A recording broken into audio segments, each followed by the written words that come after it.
प्रांशी राठौर और आप देख रहे हैं नेक्स्ट 9 न्यूज। एक बार फिर से स्वागत है आपका हमारी स्पेशल प्रोग्राम आमने सामने में, जिसमें हम बात करेंगे महाराष्ट्र के सियासी संकट के बारे में।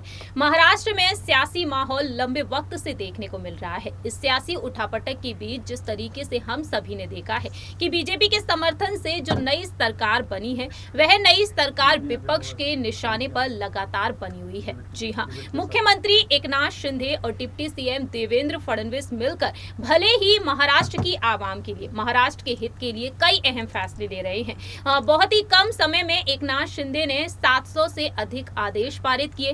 ठाकरे की सरकार जब रही थी उस वक्त जो फैसले लिए गए, उन फैसलों पर भी उन्होंने अपने कई बड़े फैसले लिए। मंत्रिमंडल का विस्तार हो चुका, मंत्रिमंडल के बाद अब विभागों का बंटवारा भी हो चुका। एक तरफ तो एकनाथ शिंदे की भिड़ंत देखने को मिल रही है यहाँ पर उद्धव ठाकरे के गुट के साथ, लेकिन दूसरी ही तरफ यहाँ पर एकनाथ शिंदे की भिड़ंत अब यहाँ पर अपने ही गुट में और साथ ही साथ बीजेपी के साथ भी देखने को मिल रही है। उन्हीं तमाम मुद्दों पर चर्चा करेंगे आज हमारे सहयोगी शाहजेब के साथ। शाहजेब, आपका बहुत बहुत स्वागत है। जैसा कि शाहजेब आप भी जानते हैं कि इस वक्त महाराष्ट्र में क्या कुछ देखने को मिल रहा है। सुप्रीम कोर्ट में चुनाव चिन्ह को लेकर और 16 विधायकों के अयोग्य ठहराने का जो मामला चल रहा है, वह बार बार टाला जा रहा है। एक बार फिर से सुनवाई को टाल दिया गया।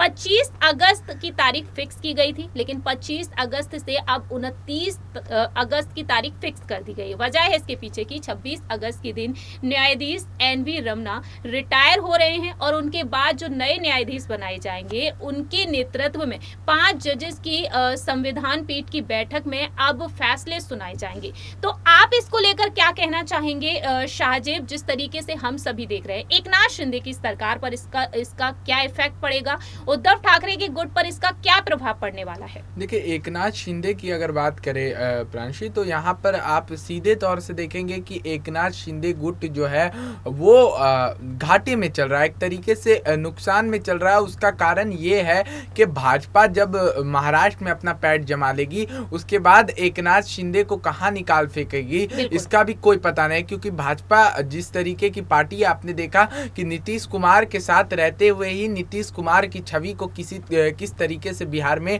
काटने का काम कर रही थी। तो ये वही भाजपा है। तो महाराष्ट्र में एकनाथ शिंदे जैसे नेता को वहां पर टिकने नहीं देगी और देवेंद्र फडणवीस की कुर्बानी वहां पर दी गई है, तो उसके पीछे का बहुत बड़ा जो है भाजपा का कोई षड्यंत्र है। और अब देखिए कि एकनाथ शिंदे ने लड़ाई तो शुरू कर दी है चुनाव चिन्ह को लेकर के, लेकिन इस जो लड़ाई है, देखिए विरासती पार्टी है, ये सबसे बड़ी बात तो ये है कि विरासती पार्टी है बाला साहेब ठाकरे की और उसके उत्तराधिकारी उनके बेटे जो है उद्धव ठाकरे हैं। और उस पर अगर एकनाथ शिंदे दावा करते हैं कि वो उनकी पार्टी है सिर्फ बहुमत के दम पर या आंकड़ों के दम पर, तो ये कहने से साबित नहीं हो जाएगा। ऐसे तो फिर धांधली हर राज्य में शुरू हो जाएगी फ्रांसी। तो देखिए, अगर आप मान करके चलिए, उदाहरण के तौर पर पे मैं राजस्थान आपको लेकर के चलता हूँ, वहाँ कांग्रेस की सरकार है और अशोक गहलोत जो है मुख्यमंत्री हैं, और वहां पर अशोक गहलोत के विरुद्ध जाकर के कोई नेता खड़ा हो जाता है और चंद विधायकों को अपने साथ कर लेता है, तो इसका मतलब ये नहीं हो जाएगा कि कांग्रेस पार्टी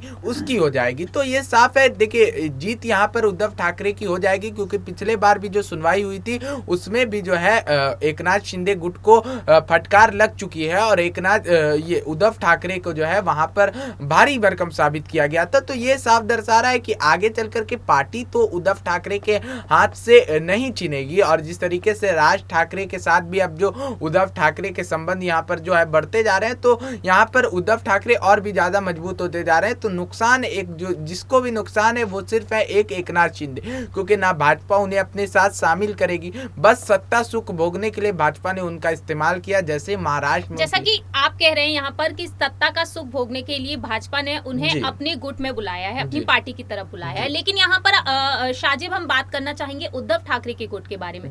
उद्धव ठाकरे के गुट को उम्मीद है कि सुप्रीम कोर्ट उनके पक्ष में फैसला सुनाएगी। अगर ये फैसला उनके पक्ष में आ जाता है तो एकनाथ शिंदे की सरकार का क्या, उनके गुट का क्या?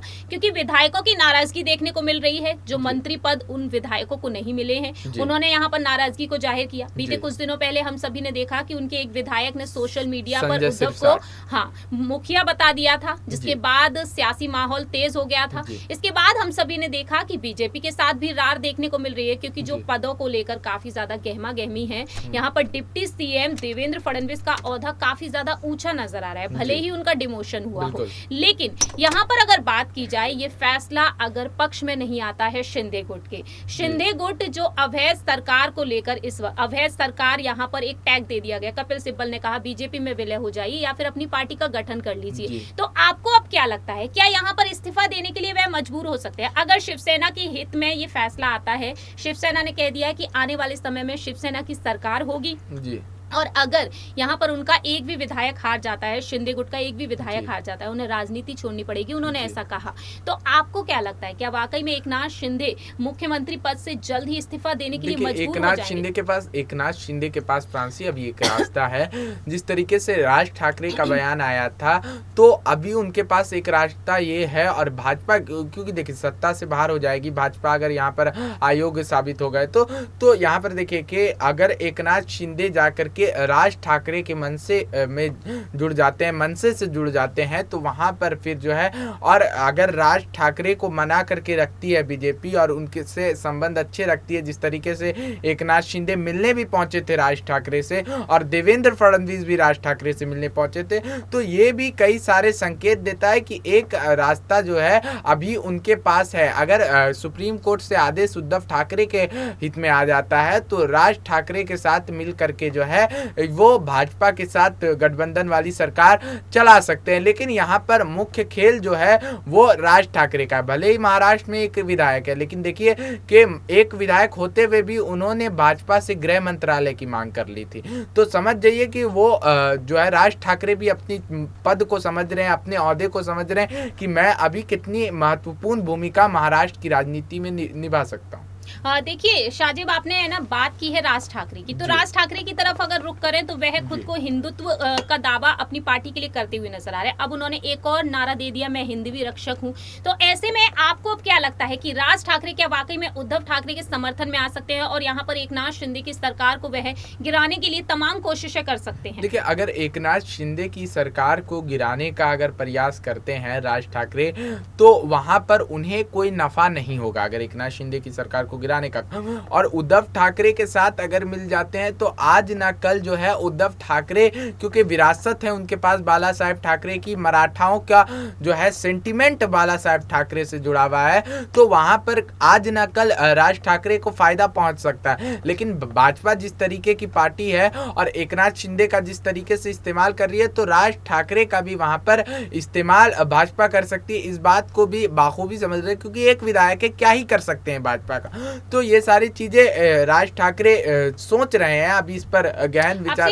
यहाँ पे माफ कीजिएगा शाहजेब, आपसे जानना चाहेंगे यहाँ पर समय का ध्यान में रखते हुए यहाँ पर आपसे जानना चाहेंगे कि बीएमसी चुनाव पर अब क्या इफेक्ट देखने को मिल सकता है सुप्रीम कोर्ट के इस फैसले के चलते? देखिए, बीएमसी चुनाव पर जिस तरीके से लगातार उद्धव ठाकरे के जो पुत्र हैं आदित्य ठाकरे, वो अभी लगातार प्रचार प्रसार कर रहे हैं। उनकी जो छवि गई है, जिस तरीके से उन्हें उद्धव ठाकरे को वहाँ पे बदनाम किया गया है कि हिंदुत्व को भूल चुके हैं, उनके दिमाग से हिंदुत्व निकल चुका है, तो उसको अब वापस लाने का कहीं ना कहीं काम कर रहे हैं। और देखिए, बीएमसी चुनाव में भी एकनाथ शिंदे और देवेंद्र फडणवीस को जो है वहां पर काफी ज्यादा मजबूती से वो सामने आएंगे, और उद्धव ठाकरे को वहां पर भी नुकसान सहना पड़ेगा। उतना नुकसान नहीं होगा, लेकिन वहां पर भी नुकसान सहना पड़ेगा। आपसे हम जानना चाहेंगे आखिरी सवाल शाहजेब की, क्या अब यहाँ पर उद्धव ठाकरे के हित में फैसला आ सकता है या फिर एकनाथ शिंदे के गुट की तरफ फैसला आ सकता है? तो आप इसको लेकर क्या कुछ कहना चाहेंगे? अवैध सरकार करार दिया है उद्धव ठाकरे के गुट ने,